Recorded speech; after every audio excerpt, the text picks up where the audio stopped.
Hello दोस्तों, स्वागत है आप सभी का एक नए वीडियो में। और आज की इस वीडियो में हम लोग बात करेंगे इंग्लैंड वर्सेस साउथ अफ्रीका के बीच जो सुपर 8 का 45वां मुकाबला खेला जाएगा, इसके बारे में। तो दोस्तों, एक तरफ है इंग्लैंड की टीम जो कि पिछला मुकाबला इसी ग्राउंड पर जीत कर आ रही है, और दूसरी तरफ है साउथ अफ्रीका की टीम जो कि अभी तक इस वर्ल्ड कप में एक भी मुकाबला नहीं हारी है और बहुत ही अच्छे फॉर्म में है। तो दोस्तों, इस वीडियो में हम लोग जानेंगे कि क्या हमें साउथ अफ्रीका की तरफ से ज्यादा प्लेयर को रखना चाहिए या फिर दोस्तों इंग्लैंड की तरफ से, क्योंकि दोनों टीम अच्छे फॉर्म में है। और खास करके जानेंगे कि कैप्टन और वाइस कैप्टन हमें किसे बनाना चाहिए, क्योंकि दोनों टीम्स के बैट्समैन और बॉलर्स भी अच्छे फॉर्म में हैं। तो गौर कीजिएगा दोस्तों, ये जो मुकाबला है 21 तारीख को रात में 8 बजे से खेला जाएगा। और ग्राउंड की बात करें तो Darren Sammy National Cricket Stadium पर ही मुकाबला होगा, जहां पर पिछला मुकाबला इंग्लैंड जीत कर आ रही है। तो डायरेक्ट बात कर लेते हैं इस ग्राउंड की पिच रिपोर्ट के ऊपर। तो अभी तक दोस्तों इस ग्राउंड पर 22 मुकाबले हुए हैं, जिसमें से पहले बैटिंग करने वाली टीम 11 बार जीती है और चेस करने वाली टीम भी 11 बार। लेकिन यहां पर मैं तो कंफर्म हूं कि जो भी टीम टॉस जीतेगी पहले बॉलिंग करने का ही निर्णय लेगी। एवरेज स्कोर दोस्तों यहां पर 165 रन का है। ये दर्शाता है कि बैट्समैन को तो मदद मिलेगी ही, क्योंकि रिसेंट के मुकाबले यहाँ पर हाई स्कोरिंग मैच हुए हैं। हाईएस्ट स्कोर वेस्टइंडीज इसी वर्ल्ड कप में 218 रन बनाई है और लोएस्ट स्कोर 105 रन का है। स्कोरिंग पैटर्न देखा जाए तो 7 बार यहाँ पर 150 के नीचे स्कोर बना है, 150 और 170 के बीच में 4 बार स्कोर बना है, 170 और 190 के बीच में 5 बार, और 190 के ऊपर भी दोस्तों यहाँ पर 6 बार स्कोर गया है। तो ये तो होगी दोस्तों यहाँ पर ओवरऑल पिच रिपोर्ट। अब इसके बाद डायरेक्ट बात कर लेते हैं जो रिसेंट के 3 आईपीएल के वर्ल्ड कप के मुकाबले दोस्तों इस ग्राउंड पर खेले गए हैं, इसके बारे में। तो दोस्तों, जो पिछला मुकाबला खेला गया जिसमें वेस्टइंडीज इसी ग्राउंड पर 180 रन का टारगेट दी थी और इंग्लैंड बहुत ही आसानी से मात्र 2 विकेट के नुकसान पर टारगेट चेस कर लिया और 8 विकेट से जीता, जिसमें फास्ट बॉलर को मात्र 2 विकेट मिली और स्पिनर्स को 5 विकेट। और उससे पहले वेस्टइंडीज जीता था दोस्तों 104 रन से, जिसमें फास्ट बॉलर को 9 विकेट मिली थी और स्पिनर्स को 4 विकेट। और उससे पहले श्रीलंका 83 रन से जीता था, जिसमें फास्ट बॉलर को 10 विकेट मिली थी इस ग्राउंड पर और स्पिनर्स को 5 विकेट। तो रिसेंट के अगर आप लोग तीनों मुकाबले देखिएगा तो हर मुकाबला दोस्तों यहाँ पर देखिएगा तो 200 के ऊपर ही टारगेट किया है और हर मुकाबला हाई स्कोरिंग मैच हुआ है। और इन तीनों मुकाबले मिलाकर दोस्तों फास्ट बॉलर को मिली है टोटल 21 विकेट और स्पिनर्स को 14 विकेट। मतलब साफ है कि दोस्तों बैट्समैन के साथ साथ बॉलर्स को भी मदद मिल रही है। और फर्स्ट इनिंग में रिसेंट के 3 मुकाबले में फास्ट बॉलर को मिली है 9 विकेट और स्पिनर्स को 5 विकेट। और दोस्तों सेकंड इनिंग में फास्ट बॉलर को मिली है 12 विकेट और स्पिनर्स को 9 विकेट। तो सेकेंड इनिंग में थोड़ा सा ज्यादा मदद मिलता है, लेकिन तो दोस्तों आपको यहाँ पर बैलेंस टीम ही बनाकर चलनी है, क्योंकि दोनों टीम्स अच्छे फॉर्म में है। ये तो होगी दोस्तों पिच रिपोर्ट। अब इसके बाद हेड टू हेड रिकॉर्ड्स की बात करें तो दोनों टीम्स के बीच अभी तक टी20 फॉर्मेट में 24 मुकाबले हुए हैं। और इंटरेस्टिंग बात यह है कि इंग्लैंड भी 12 बार बाजी मारी है और साउथ अफ्रीका भी 12 बार। तो हेड टू हेड में तो कांटे का टक्कर देखने को मिलेगा ही। साथ में रिसेंट फॉर्म अगर आप लोग इंग्लैंड का देखिएगा तो पिछले 5 में से दोस्तों लगातार 3 मुकाबले जीत कर आ रहे हैं। और साउथ अफ्रीका का रिसेंट फॉर्म तो बहुत ही बेहतरीन है। अभी तक 5 मुकाबला वर्ल्ड कप में खेले हैं और पांचों का पांचों मुकाबला जीते हैं। अब डायरेक्ट बात कर लेते हैं दोस्तों यहाँ पर कि क्या रहेगी इस मुकाबले में। यहाँ पर इंग्लैंड टीम की प्लेइंग 11 जो कि पिछला मुकाबला इसी ग्राउंड पर जीत कर आ रहे हैं। तो फिलिप सॉल्ट और जॉस बटलर आपको ओपनिंग करते हुए दिखेंगे। और पिछले मुकाबले में फिलिप सॉल्ट बहुत ही शानदार पारी खेले थे। फिर जॉनी ब्रेस्टो, हैरी ब्रूक आएंगे मिडिल ऑर्डर में। फिर लो ऑर्डर से लियाम लिविंगस्टन, मोइन अली, फिर सैम करन आएंगे। उसके बाद दोस्तों बॉलिंग सेक्शन से Jofra Archer, Adil Rashid, Reece Topley और मार्क हुड। और पावर प्ले में आपको जोफ्रा आर्चर और रेस टोपली बॉलिंग कराते दिखेंगे और आखिरी ओवर में मार्क हुड और जोफ्रा आर्चर। तो ये तो हो गई दोस्तों अब इंग्लैंड टीम की प्लेइंग 11।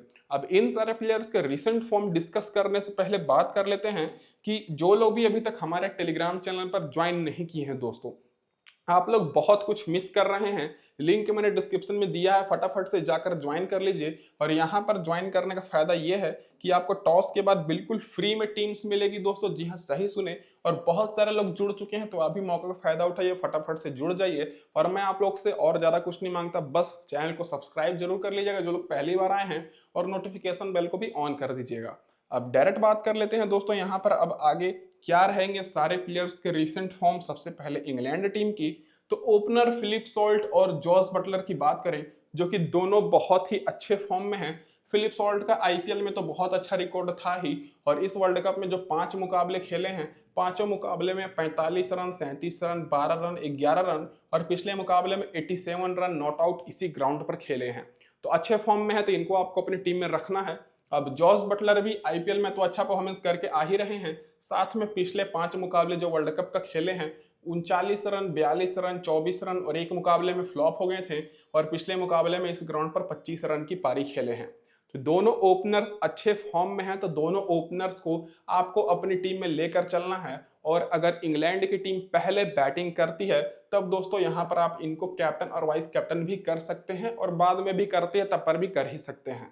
अब मिडिल ऑर्डर से जॉनी ब्रेस्टो की बात करें तो जब से ये फर्स्ट डाउन बैटिंग करने आए हैं इनको ज्यादा मौका मिलने लगा है और पिछले मुकाबले में 48 रन की पारी खेले थे, नॉट आउट रहे थे और उससे पहले 31 रन की और शुरू में 28 रन और 8 रन नॉट आउट की पारी खेले थे। तो जॉनी ब्रेस्टो भी कहीं ना कहीं बहुत ही अच्छे फॉर्म में है, तो इनको भी आपको अपनी टीम में लेकर चलना है। तो इंग्लैंड के टॉप के ऑर्डर के ज्यादातर बैट्समैन अच्छे फॉर्म में है, तो टॉप के तीनों को लेकर चलना है। अब मोइन अली की बात करें तो आप सभी को पता है कि मोइन अली ऑलराउंडर हैं। तो मोइन अली का खासियत यह है कि जरूरत पड़ने पर ऊपर भी बैटिंग कर सकते हैं और बॉलिंग तो कराएंगे ही। और पिछले मुकाबले में एक विकेट इनको मिला, 13 रन बनाए थे, उससे पहले 16 रन बॉलिंग नहीं कराए थे और उससे पहले 25 रन एक विकेट और शुरुआती मैच में एक विकेट मिला था। तो इस वर्ल्ड कप में इनका परफॉर्मेंस बहुत ही अच्छा रहा है, 2 विकेट भी रिसेंट में लिए हैं। तो दोस्तों मोइन अली कहीं ना कहीं बेस्ट ऑप्शन रहेंगे और इनको आपको अपनी टीम में जरूर रखना है। तो दोस्तों अब बात आ जाती है कि टॉप के चारों बैट्समैन और बॉलर्स बैट्समैन यहाँ पर अच्छे फॉर्म में हैं, तो इन चारों को अपनी टीम में रखना है। और अगर इंग्लैंड की टीम टॉस हारती है तब दोस्तों यहाँ पर आप टॉप ऑर्डर से एक को ड्रॉप कर सकते हैं और नीचे से दोस्तों हैरी ब्रूक नहीं तो लियाम लिविंगस्टन को ले सकते हैं। हैरी ब्रूक की बात करें तो पिछले मुकाबले में बैटिंग करने का मौका नहीं मिला था और उससे पहले 47 run not out, 20 run not out और 17 रन नॉट आउट की पारी खेले हैं। तो कहीं ना कहीं हैरी ब्रूक इस मुकाबले के लिए डिफरेंशियल ऑप्शन रहने वाले हैं, तो इन पर आपको जरूर फोकस करना है अगर इंग्लैंड की टीम टॉस हारती है तब। लियाम लिविंगस्टन बिल्कुल सेम कंडीशन है, अगर इंग्लैंड की टीम टॉस हारती है और कहीं ना कहीं लगता है कि अगर इनका टॉप ऑर्डर फ्लॉप हो सकता है तब आपको हैरी ब्रूक और लियाम लिविंगस्टन को लेना है। लियाम लिविंगस्टन पिछले हर मुकाबले में विकेट इनको मिला है लेकिन फिर भी इनको बहुत ही कम लोग लिए हैं, तो ये दोनों डिफरेंशियल ऑप्शन रहेंगे। अब सैम करन की बात करें तो सैम करन इस मुकाबले में, इस वर्ल्ड कप के मुकाबले में मात्र 2 ही मुकाबले खेले हैं और दोनों मुकाबले में इनको एक भी विकेट नहीं मिला है, लेकिन फिर भी ये इंपॉर्टेंट इसलिए रहेंगे क्योंकि आईपीएल में इनका परफॉर्मेंस बहुत ही अच्छा रहा है और कंटिन्यूअस टीम इनसे 3 या 4 ओवर बॉलिंग करा रही है और इनका इकोनॉमी भी बहुत ही अच्छा रहा है। तो सैम करन इस मुकाबले में डिफरेंशियल पिक रहेंगे, चाहे स्मॉल लीग में ले चाहे आप ग्रैंड लीग में।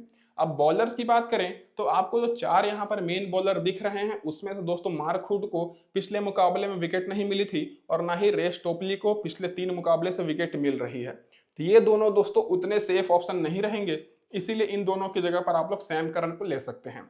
जोफ्रा आर्चर दोस्तों अच्छे फॉर्म में है, हर वर्ल्ड कप के मुकाबले में विकेट तो लिए हैं और एक मुकाबले में 3 विकेट मिला है। और आदिल राशिद भी अच्छे फॉर्म में है, हर मुकाबले में विकेट लिए हैं और एक मुकाबले में इनको 4 विकेट भी मिला है। तो दोस्तों बॉलिंग सेक्शन से जोफ्रा आर्चर, आदिल राशिद के साथ आप लोग सैम करन को ले सकते हैं और अगर इंग्लैंड की टीम टॉस जीतती है तब आप लोग मार्क वुड, रेस टोपली के साथ भी जा सकते हैं। तो ये तो होगी दोस्तों यहाँ पर सारे प्लेयर्स के रिसेंट फॉर्म। अब जो प्लेयर बेंच पर बैठे हुए हैं उनका भी मैंने रिकॉर्ड लिख रखा है, यहाँ से आप लोग देख सकते हैं। अब डायरेक्ट बात कर लेते हैं दोस्तों यहाँ पर क्या रहेगी अब इस मुकाबले में साउथ अफ्रीका की प्लेइंग 11। तो दोस्तों साउथ अफ्रीका की तरफ से क्विंटन डी कॉक और रीजा हेंड्रिक्स ओपनिंग करते दिखेंगे, फिर तीसरे नंबर पर आएंगे कप्तान एडन मार्करम, फिर ट्रिसान स्टोप्स, फिर नीचे से आएंगे Klaasen, David Miller, Marco Jansen और बॉलिंग सेक्शन से केसा महाराज, रबाडा, एंड्रिक नोर्जे और तबरेज शमसी को पिछले मुकाबले में खिलाया गया था। अब स्टार्टिंग में दोस्तों पावर प्ले में 1 से 6 ओवर तक रबाडा और दोस्तों एम जेनसन बॉलिंग कराएंगे और 3 ओवर तो दोस्तों एम जेनसन बॉलिंग तो कराएंगे ही और आखिरी ओवर में नोर्जे और रबाडा आपको बॉलिंग कराते हुए दिखेंगे। तो ये होगी दोस्तों यहाँ पर साउथ अफ्रीका की प्लेइंग 11। अब इन सारे प्लेयर्स के रिसेंट फॉर्म की बात करें तो सबसे पहले ओपनर्स पर अगर आप लोग नजर डालिएगा तो क्विंटन डी कॉक पिछले मुकाबले में जो मैंने टेलीग्राम पर टीम दी थी ग्रैंड लीग में, इनको मैंने कप्तान रखा था और 1 साइडेड विनिंग हुई थी क्योंकि 74 रन की पारी इन्होंने खेली थी और बहुत ही अच्छा पॉइंट्स दिए थे। रिसेंट में इनका परफॉर्मेंस देखा जाए तो लगातार 10-12 मुकाबले में अभी तक अर्धशतक इनका नहीं निकला था, लेकिन पिछले मुकाबले में जहां तक मुझे लगा था कि परफॉर्मेंस कर सकते हैं क्योंकि बड़ा मुकाबला था तो बिल्कुल वैसा ही हुआ। बड़े प्लेयर्स बड़े मुकाबले में चांसेस ज्यादा रहता है परफॉर्मेंस करने का, तो इस मुकाबले के लिए भी दोस्तों सेफ ऑप्शन रहेंगे और कैप्टन और वाइस कैप्टन भी कर सकते हैं। रीजा हैंड्स की बात करें तो इस वर्ल्ड कप में केवल एक मुकाबले में 43 रन की पारी खेले हैं और बाकी सारे मुकाबले में फ्लॉप ही रहे हैं, और पिछले मुकाबले में भी मात्र 11 रन की पारी ही खेले हैं। लेकिन इनका रिसेंट फॉर्म बहुत ही अच्छा है, आप लोग देख सकते हैं। तो रीजा हैंड्रिक्स को आप लोग ग्रैंड लीग में कैप्टन वाइस कैप्टन जरूर करिएगा, इनका भी चांसेस आएगा, ये भी एक ना एक मुकाबले में अच्छा परफॉर्मेंस करेंगे, लेकिन इस मुकाबले में मैं इनको नहीं लेकर चलूंगा। एडन मार्करम की बात करें तो एडन मार्करम पिछले मुकाबले में 46 रन, उससे पहले 15 रन 1 विकेट, तो पिछले 2 मुकाबले से एडन मार्करम भी अच्छे फॉर्म में आ चुके हैं और इनकी खासियत यह है कि जरूरत पड़ने पर बॉलिंग भी करा सकते हैं। तो टॉप ऑर्डर से आपको क्विंटन डिकॉक और मार्करम पर ज्यादा फोकस करना है इस मुकाबले में। अब नीचे से बात करें हेनरिच क्लासन के ऊपर, तो हेनरिच क्लासन कहीं ना कहीं दोस्तों अच्छे फॉर्म में है इस वर्ल्ड कप में, और क्लासन और ट्रिसान स्टोप्स दोनों में से आप किसी एक को ही लेकर चलिए, क्योंकि अगर आप लोग क्लासन को ले रहे हैं तो जाहिर सी बात है यही सोच कर ले रहे हैं कि क्लासन अच्छा परफॉर्मेंस करेंगे। तो अगर क्लासन अच्छा परफॉर्मेंस करेंगे तो ट्रिसान स्टोप्स को बैटिंग करने का ज्यादा मौका नहीं मिलेगा, और पिछले मुकाबले में भी बिल्कुल वैसा हुआ। क्लासन 36 रन की पारी खेले और ट्रिसान स्टोप्स मात्र 20 रन ही बनाने पाए, और यहाँ पर क्लासन पहले भी आ सकते हैं बैटिंग करने। और अगर आप लोग क्लासन को नहीं ले रहे हैं तब दोस्तों आप लोग ट्रिसान स्टोप्स और डेविड मिलर को ले सकते हैं, और अगर साउथ अफ्रीका की टीम टॉस हारती है तब आप सभी इन प्लेयर्स के ऊपर फोकस कर सकते हैं।